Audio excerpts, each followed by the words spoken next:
ऐसा केजरीवाल पैदा हो रहा है जो आपके बच्चों को जहर बांटने का काम कर रहा है, आपके बच्चों को शराब बांटने का काम कर रहा है, आपके बच्चों को नशा बांटने का काम कर रहा है, तो उसको आप अपने समाज से निकाल फेंकिए, वरना वो आपके लिए मातम लेकर आएगा, वरना आपके लिए जिंदगी भर का गम लेकर आएगा, आपके पूरे परिवार की रीढ़ की हड्डी को तोड़ करके नस्तो नाबूद कर देगा, जिसके बाद आप कभी उठ नहीं पाएंगे। ऐसे अरविंद केजरीवाल को आपको अपने दिलों से मारना होगा, निकालना होगा, बाहर फेंकना होगा। देखिए, शराब नीति जो अरविंद केजरीवाल और उनकी सरकार लेकर आई, ये निश्चित तौर पर एक आतंकवाद की नीति थी, एक भ्रष्टाचार की नीति थी, दिल्ली को बर्बाद करने की नीति थी, दिल्ली के बच्चों की पूरी एक पीढ़ी को नष्ट करने की नीति थी। इस नीति का कोई भी समर्थन एक समझदार व्यक्ति नहीं कर सकता। देश में, समाज में, परिवार में, दुनिया के किसी भी हिस्से में कोई भी एक व्यक्ति नहीं चाहता कि उसका बेटा, उसकी बेटी, उसकी बहू दारू पिए। इस अरविंद केजरीवाल ने रिश्वत के लेने के चक्कर में दिल्ली में एक के बाद एक फ्री दारू बांट करके परिवारों को बर्बाद करने का काम किया, बच्चों को बर्बाद करने का काम किया, घर घर में मातम मने, इसकी व्यवस्था इसने कर दी। ऐसे मुख्यमंत्री की पॉलिसी को, ऐसे पार्टी की पॉलिसी को, एक आतंकवाद की पॉलिसी, भारत को और दिल्ली को बर्बाद करने की पॉलिसी, एक परिवार को बर्बाद करने की पॉलिसी, एक बेटी को बर्बाद करने की पॉलिसी, एक बहू को बर्बाद करने की पॉलिसी, एक समाज को पूरी तरीके से नस्त नाबूद कर देने की पॉलिसी इसने बनाई। इस पॉलिसी के खिलाफ देश ने आवाज उठाई, जनता ने आवाज उठाई, बच्चों और महिलाओं तक ने आवाज उठाई, उनकी आवाज को भी अनसुना करने की कोशिश करते रहे। जब पूंछ पकड़ी गई रिश्वत में, तब सारी पोल खुलती है इस अरविंद केजरीवाल की। एक मुख्यमंत्री के तौर पर अरविंद केजरीवाल यदि रिश्वतखोरी में पकड़े जाते हैं, जेल जाते हैं, ईडी का सामना करना पड़ता है, तो समझ लीजिए कि आपको अपने मन के अंदर, आपके अपने जहन के अंदर जो केजरीवाल है उसको मारना पड़ेगा, क्योंकि वो केजरीवाल जो परिवार में मातम प्रसारने की व्यवस्था करता है, वो केजरीवाल जो आपके बच्चों के लिए मौत का सामान तैयार करता है, वो केजरीवाल जो आपकी बहू बेटियों की मांग के सिंदूर को उजाड़ने का काम करता है, ऐसे केजरीवाल को अगर आपके दिलो दिमाग में कहीं भी पल रहा है, जगह है, तो उसे निकाल फेंकिए, मार डालिए। तब आपका समाज बचेगा, तब आपका देश बचेगा, तब आपका प्रदेश बचेगा। बिना ऐसे केजरीवाल को मारे आपका देश प्रदेश नहीं बच सकता। आप सोचिए, 100 करोड़ की रिश्वत के लिए इस केजरीवाल ने दिल्ली के साथ ऐसी शराब नीति लेकर आता है, शराब कारोबारियों के साथ, जो एक पर एक फ्री बांट करके पूरी पीढ़ी, पूरे बच्चे, युवा परिवार, घर घर को तबाह करने की नीति लगा देता है, दिल्ली में लागू कर देता है, बांटने लगता है। इस हद तक जो नेता जा रहा है, क्या वो देश के लिए समर्पित नेता है या देश के लिए एक आतंकवादी की तरह काम कर रहा है? अरविंद केजरीवाल को बताना पड़ेगा कि यह नीति दुनिया के किस एक्सपर्ट से पूछ करके तुमने लागू की, दुनिया के कौन से वैज्ञानिक ने तुम्हें बताई कि एक पर एक फ्री करने से दिल्ली का विकास होगा, दिल्ली के समाज का विकास होगा, बहू का होगा, बेटी का होगा, यूथ का होगा। यदि एक व्यक्ति दुनिया में बोल नहीं सकता, तो यह नीति लेकर आने वाला व्यक्ति देश के लिए समर्पित है या देश के लिए एक आतंकवादी सोच की तरह, एक जहरीली सोच की तरह, एक विध्वंसक सोच की तरह, किसी नासूर की तरह समाज में है। ऐसे व्यक्ति को नेता कहेंगे आप या देश का दुश्मन कहेंगे, जो बेटे, बेटी, बहू, परिवार, समाज, राज्य को बर्बाद कर देने की नीति लेके आता है, चिट्टा और शराब के धंधे को बढ़ावा देता है। पंजाब में कितने बच्चे चिट्टे और शराब के नशे में मर गए, कितने परिवार तबाह हो गए। एक परिवार को ये बचा सकता है अरविंद केजरीवाल? तो आप बताइए। मैं समझता हूं ये बेहद अफसोसजनक, आपत्तिजनक और जहरीला व्यक्तित्व हमारी राजनीति में है, हमारे प्रदेश में है, हमारे दिल्ली राज्य में है। इससे मुक्त होना होगा। दिल्ली के एक एक बच्चे को, एक एक व्यक्ति को, एक एक परिवार को और पूरे समाज को। यदि कहीं भी ऐसा केजरीवाल पैदा हो रहा है जो आपके बच्चों को जहर बांटने का काम कर रहा है, आपके बच्चों को शराब बांटने का काम कर रहा है, आपके बच्चों को नशा बांटने का काम कर रहा है, तो उसको आप अपने समाज से निकाल फेंकिए, वरना वो आपके लिए मातम लेकर आएगा, वरना आपके लिए जिंदगी भर का गम लेकर आएगा, आपके पूरे परिवार की रीढ़ की हड्डी को तोड़ करके नस्तो नाबूद कर देगा, जिसके बाद आप कभी उठ नहीं पाएंगे।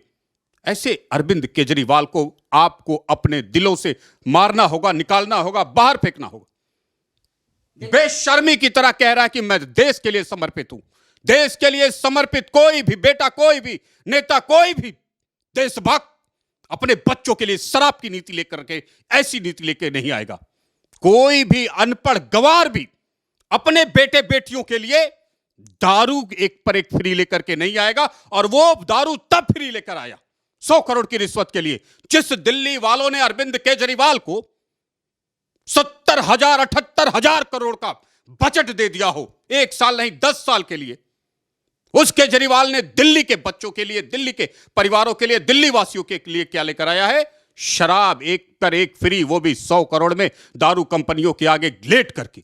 जो आदमी 100 करोड़ के लिए दारू की कंपनियों के सामने लेट गया हो और अपने बच्चों का, अपने बेटियों का, अपने परिवार का, अपने समाज का, अपने उस जिस परिवार और समाज के लिए कृतज्ञ होना चाहिए अरविंद केजरीवाल को, जिसने उसे वोट दिया, एक फटीचर जिसको शर्ट और पैंट पहनने की भी तमीज नहीं, उसे सोने का सिंहासन दिया हो और उन्हीं के बेटे बेटियों दिल्ली वासियों को तुमने शराब बांटी, एक पर एक फ्री बांटी, मौत का सामान बांटा। और एक और राज्य में तुम्हारी सरकार चल रही है, वहां तो मौत का दंड हो रहा है इसी नशे के कारोबार में। किस नशेड़ी, किस कारोबारी, किस स्मैकिए, किस गजेड़ी भंगेड़ी शराबी के सामने तुम बिकोगे? कितनी बार बिकोगे और कितनी बार अपने बच्चों का भविष्य बर्बाद करने की नीति लेकर आओगे और बोलोगे कि मैं देश के लिए समर्पित हूं? इससे दोगला स्टेटमेंट क्या हो सकता है? एक व्यक्ति, एक मुख्यमंत्री जो दंगे शराब नीति में शामिल रहा, शराब के घोटालों में शामिल पाया जाता है और बच्चों का जो भविष्य बर्बाद करने वाला है, वो देश को समर्पित कैसे है? अगर ऐसा व्यक्ति देश को समर्पित है तो ऐसे देश समर्पित व्यक्तियों की इस देश को कोई जरूरत नहीं। बिल्कुल, जिस तरह से आपने कहा कि एक मुख्यमंत्री के तौर पे जो है ये उनके नाक के नीचे जो है इतना बड़ा जो है घपलेबाजी होती रही और वो आज उसका परिणाम ये सामने है। लेकिन ताज्जुब इस बात का होता है, जिस समय जो है केजरीवाल जी जो है इस सत्ता परिवर्तन की बात कर रहे थे, एक शुचिता लाने की बात करते थे, उस समय वे कहते थे कि ये कांग्रेस पार्टी की जो है पूरे देश में उस समय सरकार थी और ये कहते थे ये कांग्रेस जो ये सरकार जो बैठी हुई है इसमें जो भ्रष्टाचार है इस पर एक्शन क्यों नहीं ले रहे हैं, ये संस्थाएं क्या कर रही हैं, इन संस्थाओं को बंद कर देना चाहिए, चाहे वो सीबीआई हो, ईडी हो, इनकम टैक्स हो, इसको बंद कर देना चाहिए। तो आज जब जो है ईडी जो है लगातार जो है केजरीवाल जी को बुला रही थी, ये नहीं जा रहे थे, ये कह रहे थे कि सरकार इनको संचालित कर रही है, मेरा कोई कसूर नहीं है। लेकिन वही कांग्रेस पार्टी और वही जो है गठबंधन, जो पूरा इंडिया गठबंधन जो बना हुआ है अभी भारत सरकार को बाहर करने के लिए, वही लोग आज राहुल गांधी तो सिंपैथी देने के लिए जा रहे हैं, उसके उनके घर में जाने का था उनका, ऐसा लग रहा था। तो लेकिन वो कह रहे हैं कि हम पूरा समर्थन करेंगे। गलत तरीके से जो है गिरफ्तारी हुई है, हाई कोर्ट के आधार, जब हाई कोर्ट का कल फैसला आया तब जाकर ईडी ने जो है कल गिरफ्तारी की है, पूछताछ के लिए ले गई अपने साथ में। लेकिन ऐसे जो हमारा देश का विपक्ष है, जिसको जो है सरकार को सतर्क करने की जो है जिम्मेदारी जिस विपक्ष पे होती है, वो कैसे तर्क दे रहा है, जबकि आप कह रहे हैं कि एक मुख्यमंत्री के तौर पर जो है ये विषैला है, ये ऐसा जो है समाज के लिए ठीक नहीं है। लेकिन हमारा विपक्ष क्यों एक लामबंद हो रहा है एक भ्रष्टाचार के खिलाफ? जो विपक्ष और जो राजनीतिक पार्टियों के लोग भारत के भविष्य के साथ, भारत के बच्चों के भविष्य के साथ नहीं खड़े हो सकते, वो भारत के भविष्य के साथ कोई रणनीति नहीं बना रहे। वो अपने भविष्य के साथ देश को बर्बाद करके अपनी कुर्सी, अपनी सीट, अपनी पद को सिक्योर करने की कोशिश कर रहे हैं। दिल्ली का मुख्यमंत्री जो आज को देश के लिए समर्पित है, देश के लिए समर्पित मुख्यमंत्री क्या देश के बेईमानों के साथ गलबैया करता फिरेगा? क्या देश के घोटालेबाजों के साथ गले में मिल करके उसके साथ रणनीतियां बनाएगा, या उसको मिट्टी में मिला करके देश के भविष्य को सुरक्षित रखने का काम करेगा? तो यह जग जाहिर है कि दिल्ली का मुख्यमंत्री झूठ बोल रहा है। वो देश के लिए समर्पित नहीं है, वो देश के विनाश के लिए समर्पित है, वो देश के विरुद्ध साजिशों में समर्पित है। क्यों? दिल्ली में दंगे हुए, आपको नहीं पता है कि आम आदमी पार्टी शामिल थी, उसमें आम आदमी पार्टी का पार्षद शामिल था, आम आदमी पार्टी का विधायक शामिल था। जब अपने ही बेटे बेटियों को मरवाने में शामिल हो कोई पार्टी, कोई नेता, वो देश के लिए कैसे समर्पित हो सकता है? उसका समर्पण आतंकवाद के लिए है, उसका समर्पण नशे के कारोबारियों के लिए है, उसका समर्पण 100 करोड़ रुपए के लिए है, उसका समर्पण इलेक्शन जीतने के लिए है, राष्ट्र के लिए, प्रदेश के लिए। जिस प्रदेश के लोगों ने उसे मान सम्मान दिया, दिल्ली में सोने की सिंहासन पे बिठाया, उस दिल्ली के बेटे बेटियों के प्रति क्या समर्पण है? दिल्ली के आज 1-2 करोड़ लोग गंदा पानी पीने के लिए मजबूर हैं। किसी भी समय किसी भी बेटे की मृत्यु हो सकती है। यह व्यवस्था आज दिल्ली में अरविंद केजरीवाल की देन है। उसके भ्रष्टाचार की देन है। जल बोर्ड में घोटाला, फ्री की बिजली देने वाला, फ्री की पानी देने वाला, 1 करोड़ महिलाओं को फ्री की यात्रा देने वाला, अपने दूध पीते बच्चों को साफ पानी नहीं दे सकता। यह आतंकवाद है। यह जहरीला समाज में जो बीज बोया जा रहा है, जो पानी के माध्यम से आप जहर बांट रहे हैं, जो दारू के माध्यम से आप जहर बांट रहे हैं, यह कौन से समर्पण की कहानी कह रहा है? यह कौन से समर्पण की पॉलिटिक्स है? यह कौन से समर्पण की लीडरशिप है? यह लीडरशिप नहीं है, यह नेता का कार्य नहीं है, यह देश के दुश्मनों का कार्य है, जो अरविंद केजरीवाल और उनकी पार्टी के लोग कर रहे हैं। लोग कहते हैं कि तत्कालीन जो सरकार, जिस सरकार को कोस कोस के जो है जंतर मंतर पे ये कहते थे कि मेरे पास 1300 पन्नों का जो है भ्रष्टाचार का जो है चिट्ठा है, और उस शीला दीक्षित को जो कोसते थे, लेकिन वो लोग कहते हैं कि उस समय हम जो है जल बोर्ड के पानी को जो है विश्वास करके पी जाते थे बिना आरओ का, लेकिन वही पानी आज जो है बाथरूम के लिए भी नहीं आ रहा, नहा भी नहीं सकते इस पानी से। ये इस तरह से जो है जो फ्री की नीति लेकर के वो फ्री पानी की गटर का पानी पिलाया जा रहा है। लेकिन जिस तरह से कांग्रेस पार्टी को लगातार जो है जांच की बात करते थे, आज आपके सामने है, कभी किसी पुरानी जो जिसकी सरकार थी जो है कांग्रेस पार्टी की, उसके अगेंस्ट कोई जो है कार्रवाई हुई? कोई एक शब्द भी बोला हो तो मुझे बताएं। आप पिछले 10 वर्षों में एक शब्द भी बोला हो तो मुझे बताएं। दिल्ली की हालत बद से बदतर होती चली गई, अरविंद केजरीवाल ने बोला। वो कौन लोग हैं जो दिल्ली के 2000 बेटियों का रेप कर रहे हैं? केजरीवाल के क्या लगते हैं? कभी एक शब्द सुना आपने? 8 साल, 10 साल, 9 साल से जब ये सत्ता में है, 20,000 बेटियों के रेप के केस दर्ज हुए। 30 से 35,000 महिलाओं की किडनैपिंग दिल्ली में हो जाती है।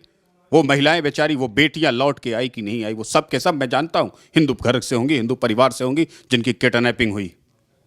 वो तो कहते हैं एक शब्द निकलता है? क्या कोई अदालत अरविंद केजरीवाल ने पिछले 10 सालों में तैयार की जिसमें जस्टिस हो सके इन बेटियों के साथ, बहुओं के साथ?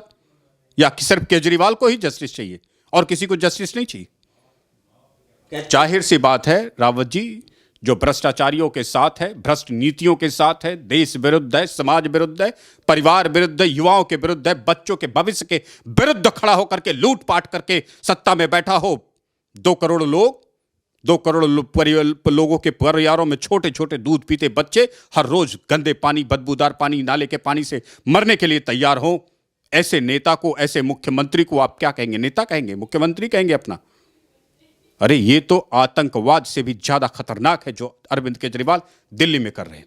कांग्रेस पार्टी तो समर्थन दे रही है। कांग्रेस पार्टी हमेशा देश के द्रोहियों के साथ खड़ी हुई है। देश के राष्ट्र प्रेमियों के साथ कब खड़ी हुई है? कांग्रेस पार्टी के साथ खड़ा होना भी ये लक्षण प्रदर्शित करता है कि अरविंद केजरीवाल की मानसिकता, अरविंद केजरीवाल की नीतियां, अरविंद केजरीवाल के पॉलिसीज भारत के समाज के, दिल्ली वालों के विरुद्ध ही होंगी, उनके समर्थन में, सपोर्ट में नहीं हो सकती। हां, कुछ लॉलीपॉप स्कीम्स जरूर चला करके वोट पाने की, कुर्सी पाने की नीति अरविंद केजरीवाल ने कांग्रेस से ही सीखी, वरना कड़ी मेहनत, बड़ी मेहनत करते और दिल्ली को बदलने का हर सूरत, हर संभव स्थिति है। जब दिल्ली के आसपास नोएडा, गुड़गांव, फरीदाबाद विकसित हो सकते हैं तो दिल्ली में ऐसी कौन सी बाधा है जो न विकसित हो सकती है? लेकिन जब नीति ही दुष्ट की हो, नीति ही राष्ट्र के विरुद्ध हो, नीति ही समाज के विरुद्ध हो, नीति ही आप अपने वोट बैंक के जो जिन्होंने वोट दिया उनके विरुद्ध हो, पूरे दिल्ली के एक एक परिवार के विरुद्ध आपने नीति बना डाली और उसको लागू करके दारू की एक बोतल फ्री दे करके हर परिवार, हर बहन बेटी को रोने के लिए मजबूर कर दिया। ऐसे व्यक्ति से, ऐसे पॉलिसी मेकर से, ऐसे पार्टी के नेताओं से, ऐसे स्वास्थ्य मंत्री से, शिक्षा मंत्री से, ऐसे मुख्यमंत्री से आप क्या कल्पना कर सकते हैं? जैसे कि एक वीडियो वायरल हो रहा है कि वे कहते थे कि अगर मेरी सरकार में अगर कोई भी व्यक्ति जो है, चाहे कितना भी महत्वपूर्ण हो, चाहे मनीष सिसोदिया हो, चाहे जो है संजय सिंह हो, चाहे जो है जैन हो, तो लगातार वो कहते थे कि अगर कोई भी भ्रष्टाचार कर रहा तो उनको जेल जाना होगा, मैं भी भ्रष्टाचार करूंगा, मैं भी जेल जाऊंगा। लेकिन एक एक करके उनके दाएं बाएं जो है हाथ जो है जेल में बंद है। आज वो स्वयं भी जेल में बंद होने जा रहे हैं। जैसे भी जांच में अभी खुलासा हो रहा है, जांच चल रही है और उनके जो है बयान लिए जा रहे हैं। अगर ऐसे में जो है ये केजरीवाल जी बंद हो जाते हैं तो दिल्ली की सरकार का क्या होना चाहिए? क्या सरकार को बर्खास्त होना चाहिए या सरकार चलेगी? कहाँ से ये कौन मुख्यमंत्री? दिल्ली की सरकार अरविंद केजरीवाल जी तिहाड़ से चलाना चाहते हैं, वो इनकी इच्छा पूरी कर दी जाएगी। तिहाड़ में ही शीश महल के सारे सोफा, सारे पर्दे और गर्म पानी वाला टॉयलेट शिफ्ट करवा देंगे हम। चलाओ तिहाड़ से सरकार, और तमाम रेपिस्टों को, तमाम आतंकवादियों को, तमाम जिहादियों को जो बंद हैं जेलों में, जो हत्या के अपराधी हैं, ब्रुटल मर्डर के अपराधी हैं, उनका राष्ट्रीय कार्यालय तिहाड़ जेल में अरविंद केजरीवाल के साथ ही खुलवा देंगे। और चलवाइए और सरकार भी चलाइए, और ये राष्ट्रीय कार्यालय भी आतंकवादियों से लेकर के मर्डर रेपिस्ट करने वाले जितने तिहाड़ में बंद हैं, सबको वही अधिकार मिलेंगे जो अरविंद केजरीवाल को चाहिए तिहाड़ से सरकार चलाने के लिए। अब भविष्य क्या है दिल्ली का, क्योंकि लोग दिल्ली में रहते हैं, राजधानी है, और इसको वैसे नहीं छोड़ा जा सकता, अराजकता हो जाएगी, क्या होगा? तिहाड़ से इनको सरकार तो चलाने दीजिए, तिहाड़ में ही ये रहेंगे, तिहाड़ ही इनके जीवन का यात्रा बन जाएगा, इनकी हर इच्छा पूरी करेंगे दिल्ली वाले। क्यों चिंता कर रहे हैं? दिल्ली वालों के बच्चों को जो मौत का सामान बांट रहे हैं, उनके लिए भी एक बढ़िया बंदोबस्त दिल्ली वाले करके देंगे। अभी लोकसभा चुनाव भी हैं, क्या प्रभाव पड़ेगा? चुनावों पे प्रभाव पड़ेगा, क्या आएगी? क्योंकि एक तरफ मोदी जी कह रहे हैं कि हम 400 पार जा रहे हैं, लेकिन ये कहते हैं कि हम हमारे नेता को गिरफ्तार कर देंगे, सिंपैथी गेन होने की बात कर रहे हैं। तो जो नेता अपने बच्चों के लिए, जिस राज्य के लोगों ने 62-67 MLA जीत करके दिया, उनके बच्चों को तुमने शराब बांटे, एक पर एक फ्री बांट करके एक एक परिवार, एक एक मां बहन को रोने के लिए मजबूर करने की पॉलिसी लेकर आए। इसके लिए दिल्ली वालों ने किसी नेता, किसी पार्टी, किसी अरविंद केजरीवाल को नहीं चुना था, ना आगे वो चुनेंगे। दूसरी बात, ऐसे नेता, ऐसे विचार, ऐसे पॉलिसी वाले लोग इस देश में चुनाव ना ही लड़े तो बेहतर है, क्योंकि भारत के भविष्य के लिए, भारत के बच्चों के भविष्य के लिए, दिल्ली के भविष्य के लिए, दिल्ली के बच्चों के भविष्य के लिए यह कतई ठीक नहीं है कि देश में राक्षसी मानसिकता वाले लोग, जो अपने ही बच्चों के मौत का मातम का जश्न मनाते हो, सत्ता में बैठे, विधायक, MP, MLA बने। इससे अच्छा होगा कि ऐसे लोग चुनाव ना लड़े, इनकी सलाखों के पीछे जगह हो, इनके अपराधों को इनकी कड़ी से कड़ी सजा दी जाए, और सजा भी इतनी जल्दी पूरी की जाए, अदालतों में सुनवाई, कि एक नजीर बने कि जो भारत के भविष्य के साथ खेलने का काम करेगा, जो बच्चों के भविष्य के साथ खेलने का काम करेगा, जो सत्ता के लिए 100 करोड़, 200 करोड़, 500 करोड़ की रिश्वतखोरी के लिए 2 करोड़ परिवारों की जिंदगी को बर्बाद करने की पॉलिसी बना के चलेगा, उसे ये देश, ये राज्य के लोग बर्बाद करके रख देंगे। और किसी ने ठीक ही कहा है, शराब आपको बर्बाद कर देती है। तो आज शराब ने आम आदमी पार्टी को बर्बाद ही कर दिया है। जो अरविंद केजरीवाल, जो शिक्षा मंत्री शराब बांट करके देश के राजधानी के बच्चों के भविष्य को, देश के राजधानी के परिवारों के भविष्य को, एक एक घर के भविष्य को बर्बाद करने की कोशिश कर रहे थे, आज वो खुद बर्बादी का मंजर अपने घर में, अपने ऊपर, अपनी जिंदगी में देख रहे हैं। यह किसी जश्न से कम नहीं है दिल्ली वालों के लिए, इस समाज के लिए, इस भारत के लिए। आई थिंक भारत के लोग, दिल्ली के लोग यही जश्न आज मना रहे हैं अपने घरों में, सड़कों पर, क्योंकि जो दिल्ली और देश के बर्बादी का सपना देख रहे थे 100-200 करोड़ रिश्वत लेने के बाद, आज उनका खुद का कैरियर, खुद का परिवार, खुद की राजनीति बर्बाद हो चुकी है, एक्सपोज हो चुकी है, और वो अब कहीं के नहीं रहे। यही समाज का सबसे बढ़िया उत्तर। कहते हैं ईश्वर, जैसा तुम दूसरों के साथ करते हो, वैसा ही तुम्हारे साथ